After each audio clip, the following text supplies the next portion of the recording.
Hello everyone, कैसे हो आप लोग। आई होप कि सब बढ़िया होंगे। सबकी ट्रेडिंग जर्नी बहुत ही स्मूथ चल रही होगी।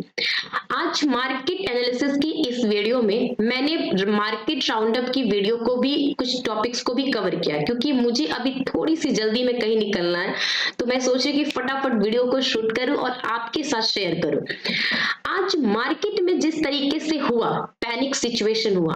देखिए, कल परसों 2 दिन से प्रॉफिट की बुकिंग चल रही थी, क्योंकि रिलायंस 2 दिन से बहुत ही अंडर प्रेशर में था। और कहीं ना कहीं जो मार्केट में न्यूज चल रही है रशियन ऑयल को लेकर के, रिलायंस हुआ, ऑयल कंपनीज जो हुए, देखिए कितने हद तक सही है गलत है हमें नहीं पता। लेकिन आज के टाइम में बैक टू बैक 2 ऐसे न्यूज आए जिसको मार्केट ने पूरी तरीके से निगेटिव लिया, पूरी तरीके से।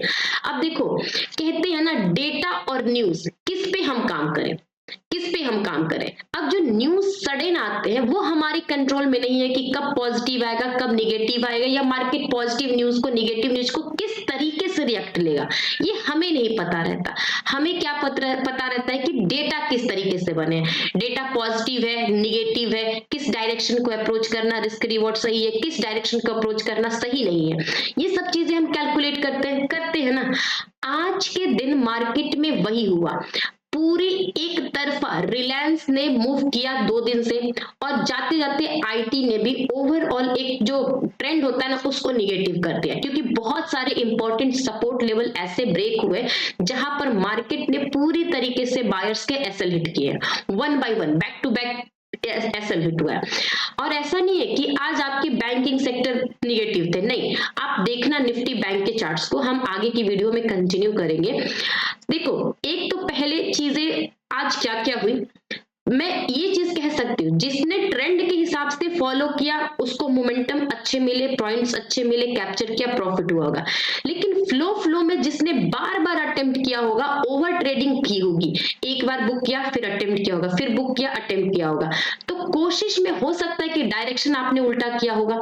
तो उस टाइम पे जिसने भी ओवर ट्रेडिंग किया होगा भाई, उनका लॉस हुआ। इसका मैं सीधे कहती हूँ, मार्केट कहीं भी जाए, अगर आपके कुछ पॉइंट्स बन गए, जेन्युइन तरीके से आपने प्रॉफिट कर लिया, या आपको समझ में आ गया कि शायद आपका आज मार्केट आपके बस की बात नहीं है, तो भाई ओवर ट्रेडिंग मत करिए, प्लीज मत करिए। मैं ऐसा क्यों कह रही हूँ, चलिए चार्ट पे समझते हैं कि एग्जैक्टली हमारे मार्केट ने हमारे प्लानिंग के हिसाब से कैसे कैसे रिएक्शन दिया, और हमने मार्केट को किस तरीके से रिएक्ट किया है। ठीक है, सबसे पहले देखिए, आज और कल 2 दिन से इंडिया विक्स 10 के ऊपर है ना, 10 के ऊपर। अब देखो, 10 के ऊपर होना मतलब कि मार्केट में वॉलेटिलिटी का होना, और पूरे तरीके से वॉलेटिलिटी है तो प्रीमियम भी मूवमेंट कर रहे हैं, पूरे तरीके से प्रीमियम मूव कर रहे हैं, जिस भी डायरेक्शन के मूव कर रहे हैं ना। अब देखिए, ये जो लेवल्स देख रहे हो ना 11, अगर 11 के पास जाकर के क्लोजिंग देता है इंडिया विक्स के लिए, तो और मोमेंटम मिलेंगे आपको। अब ये जो टाइम होता है ना कि 10:30 11 के ऊपर, ये ऑप्शन बायर के लिए जो प्रीमियम में प्ले करते हैं, इवन ऑप्शन सेलर के लिए भी बहुत अच्छा है, क्योंकि प्रीमियम मूव करते हैं। जैसे आज प्रीमियम मूव हुए, कल भी प्रीमियम 2-3 दिन से मूव हो रहे, जब से ये 10 को अप्रोच कर रहा है, कहीं ना कहीं इसका लिंक आपके मोमेंटम से बिल्कुल रहता है।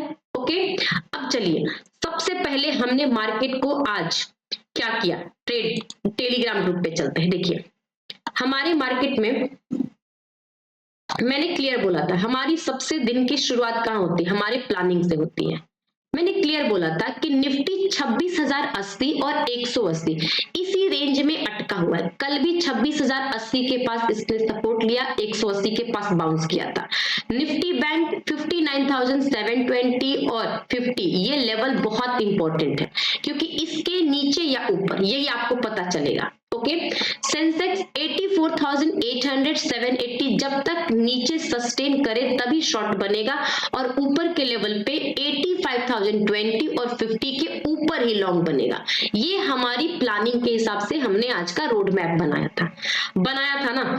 अब रोड मैप के हिसाब से जैसे 9:07 हुए वो फिक्स हो गए चुके थे प्री ओपनिंग वाले लेवल्स। सेंसेक्स को 10 बजे तक अवॉइड करिएगा, क्योंकि प्रीमियम मेल्ट हो जाएंगे, एडजस्ट हो जाएंगे, तभी रिस्क रिवॉर्ड सही होगा, क्योंकि 2-3 दिन से ऐसे कंटिन्यूअस चल रहे थे। अब देखिए, यहां तक जब मार्केट ओपन होता है कुछ टाइम के बाद, मैं आपको एक चीज दिखाती हूँ। ये न्यूज, सबने ये न्यूज को अभी तक से समझ लिया होगा। देखो ये न्यूज किसी को नहीं पता था, क्योंकि रशियन ऑयल, अभी जो परसों रोज फ्लैश हुई थी न्यूज कि जामनगर रिफाइनरी के पास रशियन ऑयल आ रहे हैं, इंपोर्ट किए जा रहे हैं, जबकि जो रिलायंस की मैनेजमेंट है ये बोलती है कि ये जो न्यूज है वो गलत है। अब ये चीजों में अगर प्लस में ये आ जाए कि भाई ट्रम्प और उसके एम्बेसडर बोल रहे हैं, यूएस एम्बेसडर, कि 500% tariff bill on Russian oil. अब भाई हमें समझ नहीं आता कि ये चीजें न्यूज कहां से फ्लो होती है, किस तरीके से होती है। देखिए क्या लिखा, withdraw from the India lead ISA. अब इस चीज का मार्केट ने पूरी तरीके से निगेटिविटी मतलब फैला के रख दिया, पूरा मार्केट को तोड़ के रख दिया। अब ये चीजें आप कैसे इस चीज को आप कह सकते हो, आप खुद बताओ। जब तक से ये मामला वो बोलते ना सुलझेगा नहीं, इस मामले का कोई भी तोड़ नहीं निकलेगा, तब तक से मार्केट कुछ ना कुछ निगेटिव पॉजिटिव पे कंफ्यूज करके रखेगा। लेकिन मार्केट ने आज बहुत इंपॉर्टेंट सपोर्ट लेवल्स को ब्रेक किया, 26,000 का लेवल, तो भाई ट्रेंड निगेटिव हो चुका है। ठीक है, ये चीजें हुई है। और एक और न्यूज था, अब ये तो इवनिंग टाइम में फ्लैश हुआ ये वाला, कि जो चाइना जो कंपनी थी ना, चाइनीज जितनी भी, उनपे जो इंपोर्ट पे लगा था बैरियर, क्या बोलते हैं, फाइनेंस, ठीक है, मिनिस्ट्री न्यूज। अब ये चीजें कुछ थी,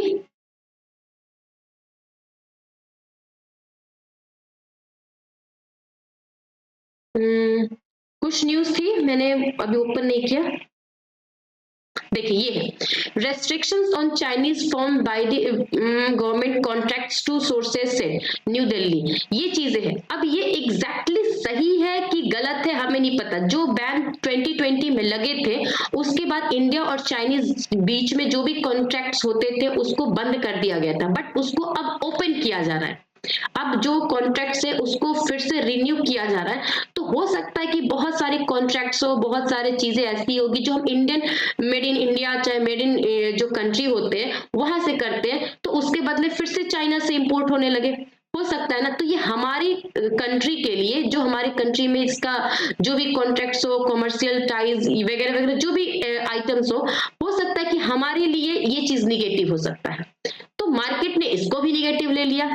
अब आप देखिए ये जो न्यूज है ना, ऐसा नहीं है कि ये इस चीज को आपको ये लगेगा। अब देखो मैं आपको चार्ट पे समझाती हूँ, क्योंकि जब मार्केट ने 500 टैरिफ वाले पे जब मार्केट फॉल हुआ तो देखो कंटिन्यूअस, ये निफ्टी के जो चार्ट्स देख रहे हो ना, ये कंटिन्यूअस यहां पर आने के बाद एक फॉल लिया, देखिए यहां पे लिया ना, और इस फॉल के बाद कंटिन्यूअस लगभग में 3 बजे तक होल्ड किया, लगभग में 3 बजे के तक। फिर जाते जाते जैसे ही लास्ट मोमेंटम हुआ, वो चाइनीज कॉन्ट्रैक्ट्स वाला रीओपन हुआ, ये सब चीज की वजह से फिर से मार्केट ने फॉल दिया है। तो देखिए कोशिश तो थी मार्केट को इस लेवल पे होल्ड करने की, बट होल्ड नहीं किया, ये फॉल किया है। अब ये चीजें, अब जो भी लोग प्लान करते हैं, अगर आपके प्लानिंग के अकॉर्डिंग है तब तो ठीक है, अगर रैंडम अगर आपने अटेम्प्ट किया है तो प्रॉफिट हो या लॉस हो वो तो सेकेंडरी है, बट आपकी प्रोसेस और आपका डिसिप्लिन और आपका रूल्स सब कुछ धरा का धरा रह जाएगा। ये चीजें होती है। अब अभी तक ये चीजें मामला है। अब आज सेंसेक्स की एक्सपायरी हो चुकी है और हम बैठे हुए 26,000 के नीचे, और वीकली कैंडल्स कल क्लोज होंगे, तो हमें किस तरीके से अब कल का अप्रोच रखना होगा। ये जितना कुछ रिकैप किया मैंने, वो आज ऐसा मार्केट में सीन हुआ है इसीलिए मैंने बताया। अब जिस तरीके से मार्केट अभी भी कॉशियस है इन सब न्यूज को लेकर के, तो मार्केट कल फ्राइडे के दिन कैसा रिएक्ट करेगा, किस लेवल पर रिएक्शन देगा, पॉजिटिव, नेगेटिव, साइडवेज, क्या रह सकता है, चलिए सब समझते हैं। और सबसे पहले मैं आपको डेली टाइम फ्रेम पे दिखाना चाहूंगी। देखिए सेंसेक्स ने डेली टाइम फ्रेम पे ये सारे के सारे सपोर्ट लेवल पर आकर के इसकी क्लोजिंग दी, एग्जैक्टली इसी लेवल पे क्लोजिंग दी है ना। अब निफ्टी ने भी आप खुद देखो यहीं पर एग्जैक्टली आकर के क्लोजिंग दी है। हाँ, निफ्टी बैंक अभी भी थोड़ा सा पॉजिटिव है, मतलब इन दोनों के रेदर देन पॉजिटिव है, क्योंकि ये जो एक रेजिस्टेंस है, आप ये खुद देखो, ये जो रेजिस्टेंस अगर ये 500 के पास या 500 के आसपास इसने क्लोजिंग देता तो मैं मान सकती थी कि इसका भी नेगेटिविटी स्टार्ट हो चुका है। लेकिन नहीं, इसने 500 से ऊपर जाकर के लगभग 150 पॉइंट ऊपर जाकर के 680 के पास इसने क्लोजिंग दी है। तो स्टिल इन दोनों के मतलब इन दोनों के रिस्पेक्ट में ये अभी भी पॉजिटिव है। मैं ऐसा क्यों बोल रही हूँ, देखिए अब मैं चार्ट्स को ऐसे करती हूँ। अब आप देखो एचडीएफसी बैंक स्लाइटली देखो निगेटिव है, बस इसने कोई निगेटिविटी क्रिएट नहीं की है। एक्सिस बैंक, एसबीआई और आईसीआईसी सबके सब फ्लैट है ना, फ्लैट। सबसे ज्यादा आईटी सेक्टर में प्रेशर है और रिलायंस में प्रेशर है। अब क्योंकि आईटी सेक्टर का 12 तारीख से, मुझे लग रहा है 11 या 12 तारीख से टीसीएस का रिजल्ट आने वाला है, स्टार्ट है। आईटी सेक्टर के रिजल्ट सेशन स्टार्ट हो जाएंगे और क्वार्टर थर्ड के जो आउटकम्स आते हैं, अपडेट आते हैं, उसमें कहीं ना कहीं बिजनेस को लेकर के जो रुपी डॉलर का इशू आ रहा है, ये सब चीजें इशू आ रही हैं, तो हो सकता है इसका उसका इम्पैक्ट निगेटिव हो सकता है, इसीलिए आपका आईटी सेक्टर भी आज प्रेशर में था। ठीक है, अब ये चीज को ध्यान में रखते हुए अगर मैं आपको वीकली कैंडल्स दिखाऊं, समझना पहले ना, चीजों को समझना कि एक्चुअली हो क्या रहा है। देखिए मैंने ये बात क्यों कही आपसे, ये खुद देखो। देखिए वीकली कैंडल 1 2 3 और यहां पर एक और यहां पर ये पूरी तरीके से वीकली कैंडल्स के जो लो लेवल है, लगभग में 880 से नीचे मान के चलो 880 900 920 के रेंज में, ये एकदम लो लेवल के पास आ चुका है और इसकी कल है क्लोजिंग, कल है क्लोजिंग। अगर यहां से बाउंस आएगा, देखो बाउंस आने का मुझे कोई प्रॉपर रीजन तो नहीं लगता, बट फिर भी भाई मार्केट है, हमें दोनों डायरेक्शन को अप्रोच करना पड़ेगा, दोनों डायरेक्शन के हिसाब से प्लान करना पड़ेगा।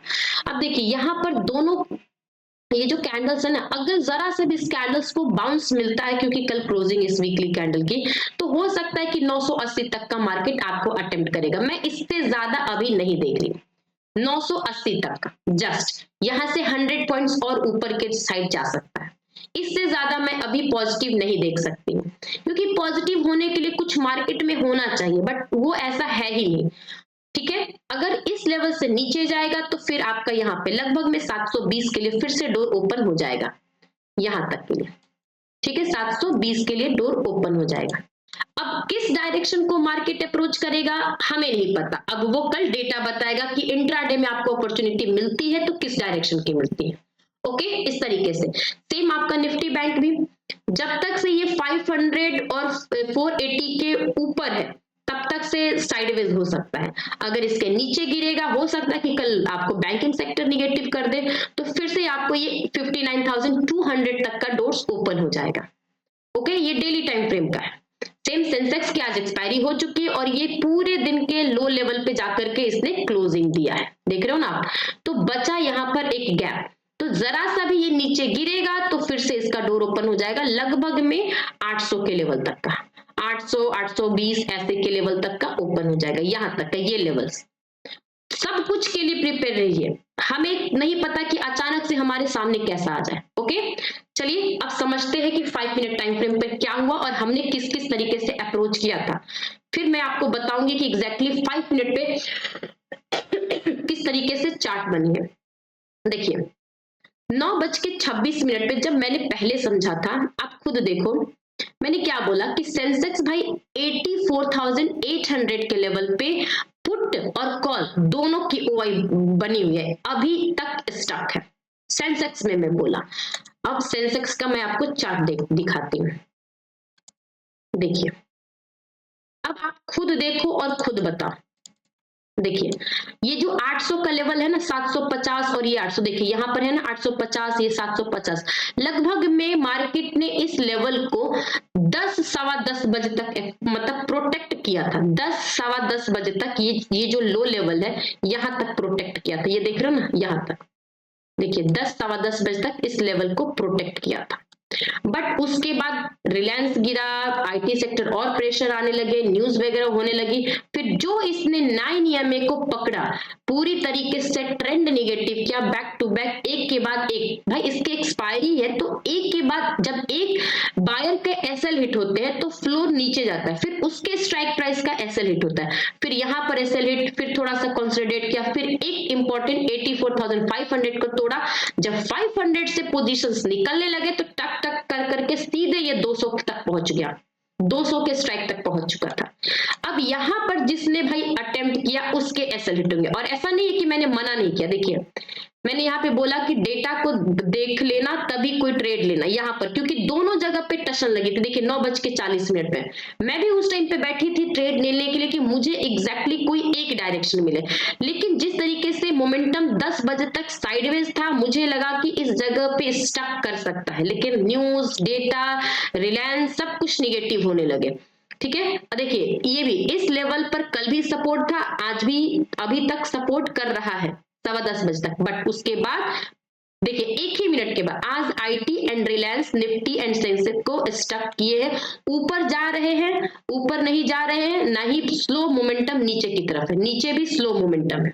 उसके बाद जो गिरा, पीसीआर भी शॉर्ट, मतलब पीसीआर 5.7 है, मतलब 0.57 है, अब शॉर्ट करना रिस्की हो सकता है। निफ्टी बैंक बार बार 60,000 को हिट कर रहा था। देखिए निफ्टी गिर रहा है क्योंकि रिलायंस और आईटी सेक्टर का प्रेशर था, लेकिन जो आप बैंक निफ्टी का देखो, आप खुद देखो, जब निफ्टी का लो बना रहा था तो बैंक निफ्टी अपने हाई के पास 60,000 एक इंपॉर्टेंट लेवल के पास जाकर के बार बार हिट कर रहा था, और लगभग में इसने 11 बजे तक अटेम्प्ट किया। जब सब गिरे तो इसने भी गिरने में पार्टिसिपेट किया। ठीक है, ये सब चीजें थी। अब देखिए यहाँ पर फिर मैंने आपके साथ शेयर किया कि इसको नोटिस करिएगा फ्यूचर प्राइस को, क्योंकि फ्यूचर प्राइस वहां पर बार बार स्टक हो रहे थे, बार बार, लेकिन इतने सेलिंग प्रेशर हाई थी कि वो टाइम भी नहीं मिला आपको सोचने का, कैलकुलेशन करने का, और वहां से जो फॉल स्टार्ट हुआ सीधे जाकर के गिरा। अब जिसने इस फॉल को कैच किया सही टाइम पे किया, जिसने नहीं किया भाई कोई बात नहीं, ठीक है, कोई बात नहीं। और उसके बाद ये चीजें थी। अब देखिए डेटा के हिसाब से मैं बताती हूँ, ब्लू लाइन का वेट करिएगा, पीसीआर ओवरसोल्ड है जब तक से, ब्लू लाइन तो ऊपर तो छोड़ो, इसने तो बार बार रिजेक्शन ही दिया, बार बार रिजेक्शन। ठीक है, अब ये सब चीजें थी। कॉल साइड टाइम वैल्यू है। देखिए बहुत सारे लोग ना यहाँ पर मुझसे पूछ रहे थे कि सेंसेक्स की एक्सपायरी है, कॉल साइड टाइम वैल्यू का मतलब क्या होता है। मैंने बहुत बार आपको बताया है कि कॉल साइड टाइम वैल्यू का मतलब होता है कि जब प्रीमियम में एक्स्ट्रा वैल्यू रहते हैं तो वॉलेटिलिटी बढ़ती है, हाई वैल्यू बढ़ता है, जिसकी वजह से मान लीजिए कि प्रीमियम 100 रुपए का और दिख रहा है 180 रुपए का, तो 80 रुपए एक्स्ट्रा है और मार्केट फॉल हो रहा है, तो कहीं ना कहीं मार्केट के जितने भी मतलब कॉल के जितने भी सेलर रहते हैं उसको कोशिश करते हैं उस टाइम वैल्यू को कंज्यूम करने का, ईटिंग करने का, तो आराम से स्ट्रांगली होल्ड करके बैठे रहते हैं, तो उस सिचुएशन में मोमेंटम मिलती ही मिलती है। ओके, देखिए ये सब चीजें ना लर्निंग की पार्ट होती है, तो आप सीखिए, स्लोली आगे बढ़िए, अपने आप को प्रॉपर तरीके से पेशेंसफुली सेटअप पे वेट करिए और कोशिश करिए कि मार्केट को एक मोमेंटम के हिसाब से कैच करिए। 1-2 बार हो गया, ओवर ट्रेडिंग नहीं करिए। ठीक है, उसके बाद हमने ये चीजें की, इंपॉर्टेंट लेवल है, इसको भी तोड़ा इसने, फिर जाते जाते ये सब चीजें हुई। अब देखिए मैंने एक चीज आपसे कहा, 12 बज गए हैं, आज के लिए 25,880, 84,220 और 59,580 मूव डन। प्लीज अब ओवर ट्रेडिंग मत करिए, ये लगभग में 12 बजे ही डन हो चुका था। अब खुद देखना 25,880, अब इस कैंडल का लो देखिए, इस कैंडल का लो देखिए, खुद देखिए 880, 800, देखिए 800 इस कैंडल का लो, आप खुद देखो कि 884, मतलब कि ये 12 बजे ही मूवमेंट खत्म हो चुका था, मतलब कि जो मूव आनी थी 12 बजे तक आ चुके हैं भाई, आपके जो बन गए वो बन गए, पैक कर लीजिए और स्क्रीन शट डाउन करिए, हो गया, मजे करिए, इसके बाद भी लाइफ में बहुत कुछ है करने को।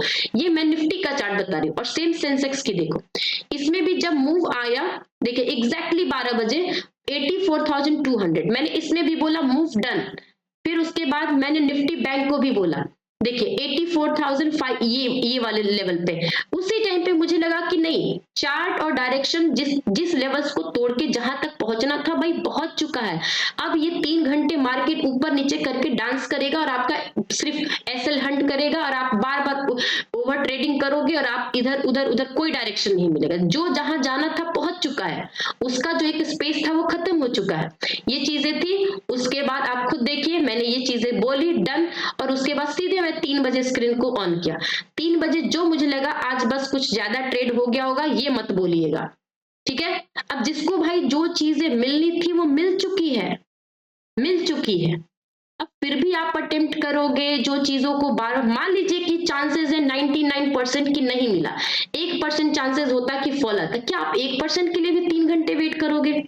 मुझे पता है बहुत सारे लोगों ने जीरो हीरो को प्ले किया होगा इस वाले सिचुएशन पे, क्योंकि यहाँ पर एक और फॉल आई, वो आई तो आई, अब 3 घंटे आप बैठे रहो उस एक कैंडल को बनने के लिए। तो ये चीजें हुई है मार्केट में, ठीक है। अब आज के दिन से आपने क्या सीखा, ये मैं मार्केट राउंड अप वाली वीडियो में बताती हूँ, ठीक है। अब हम समझते हैं कि एग्जैक्टली इस लेवल पे क्लोजिंग हुई है डे लो पर आकर के, तो हमें कल मार्केट को कैसे देखना है।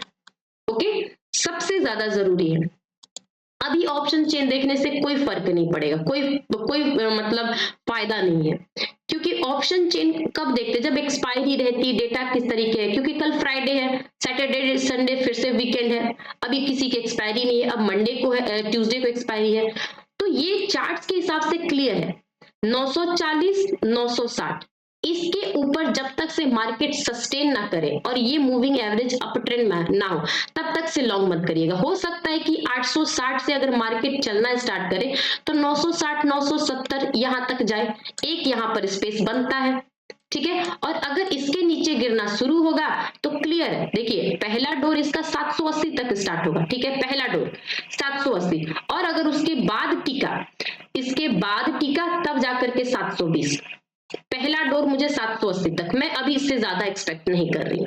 बाकी का मार्केट है भाई, कुछ भी हो सकता है, सुपीरियर है मार्केट। सेम सेंसेक्स का भी व्यू रखते हैं।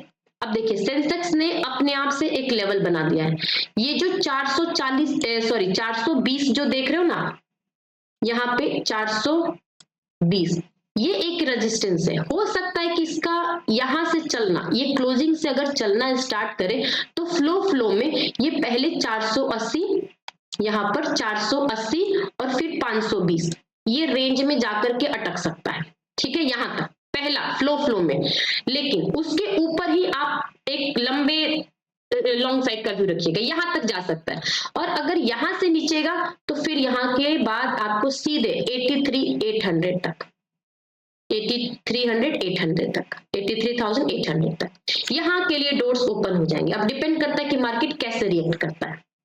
सेम अगर मैं बैंक निफ्टी की बात करूं, बैंक निफ्टी अभी भी इंपॉर्टेंट जो लेवल होते हैं उसके ऊपर टिका हुआ है, जैसे कि अभी मैंने उसमें मार्क किया, देखिए ये सब लेवल्स पे ना ध्यान रखिएगा, लेवल्स क्या होते हैं, पहले जो सपोर्ट रहता है अब वो रेजिस्टेंस बन चुका है, अब नेक्स्ट मूव ऊपर की तरफ तभी मिलेगा जब इसके ऊपर रहेगा, लेकिन यहाँ इससे चलना शुरू करेगा तो यहाँ तक एक बार के लिए मूव मिल सकता है, ठीक है, यहां तक के लिए। और अगर इसके नीचे जाएगा तो फिर आपको आराम से कम 250-300 पॉइंट मान के चलिए कि पहले आपको लगभग में मेरे हिसाब से 320 तक जा पाएगा, 320 तक, क्योंकि डेली टाइम फ्रेम पर अगर हम देखें इसका लेवल तो देखो यहाँ पर ना ये रेजिस्टेंस आप देख रहे हो ना, यहाँ पे 1 2 3 कैंडल्स का रेजिस्टेंस, तो हो सकता है कि 320 330 ऐसा कुछ एक बार के लिए रुके, एक बार के लिए रुके, ठीक है, उसके बाद अगर मिलेगा तो आप ट्रेल कर लेना।